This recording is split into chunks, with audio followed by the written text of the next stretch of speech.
Okay, modelers, so this video is about doing weld seams or weld lines. Now you can use this technique on flat surfaces, you can use it in corners or where two pieces meet. If you want to put a weld line in there, if you've got one piece and you want to make it look like two pieces welded together, you can just put, wherever you want that weld line for the two pieces to meet. It's a very it's two techniques I want to show you, the two I use most of the time. Okay, so the first one is using tape and some putty. Now all I've done here is just put this tape down here and left a little gap in the middle there, and then I use just Mr. Surfacer, this stuff here, camera to focus, Mr. Surfacer 500, and I'll just put a good load of that down the middle there. I use a toothpick and just sort of build it up and have a good little ridge there.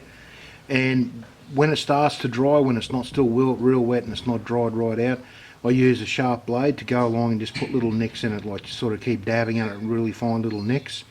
And then when it's dried, I peel off the tape, and the effect that it leaves behind is what you can see on this bit of putty here.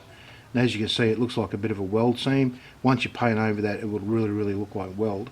Okay, the next one is I use some stretch sprue, which you just melt a bit of sprue, pull it apart, and get the stretch thin stuff out. Now what I've done is, in this case here, I've put it into that seam. Okay, now to actually do the weld appearance, I just use some glue. Now don't use fast setting stuff for this, because you want something that's going to melt that plastic down and keep it sort of tacky for quite a while, so don't use anything that's going to dry too fast.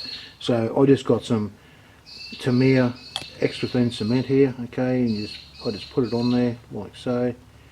And you've got to give it time to sort of work its way in. Don't worry about the paint bubbling up there, guys. Normally you wouldn't do this with the paint there. But once that's softened up, again, use the blade to go in there, put little nicks in it, and you'll end up with a nice welded looking seam. Now what I'll do, I'll just show you on a finished one over here where I've put a weld seam in, and hopefully this will focus and show you what I mean. Okay, so what I've done, I've put a weld seam into here, if you can see this top part of it. Okay, so there was no weld there before, and all I done is put the melted sprue in there and just manipulated it with the blade. Okay, now I could go over that again, because you can still see, it looks a little bit like a rod in there. I only done this just to sort of show you the technique and how it works. So what I do, if I was actually going to use this, I'd put another layer of glue over it and let it soften up more, and just go over it again with the blade until I get the appearance that I want. But as you can see, it's a really nice technique, and it does look realistic in appearance. Once you paint it, you won't know the difference. It really will look like a weld seam. Okay guys, so hopefully these tips will help you out on some of the parts of your model, especially with armour. We come across places where weld seams just aren't quite right, or there's a weld seam missing, or you want to add one or whatever. And they're the two techniques that I use. There are other techniques, but I don't sort of have the tools to do it. There's actual special tools to do that sort of thing. You can use syringes to lay down a track of soft putty or something like that. But yeah, I don't actually use those techniques. So they're the two that I mainly use, guys. The other thing you can do is, if I wanted to put, say, like a weld seam on this corner here, you can put glue over that, soften it, and use your blade. And when I say use the blade, all I'm talking about is just really fine little nicks. Now there's already a bit of a weld on that.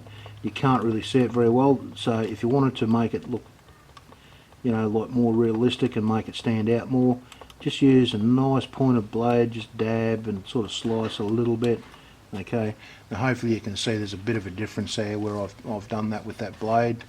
Okay, but that's all it is. It's the same using the sprue and the putty, just nice little dabs and slices like that to make it look realistic. Okay guys, hopefully this video has helped you, and I shall see you in the next one.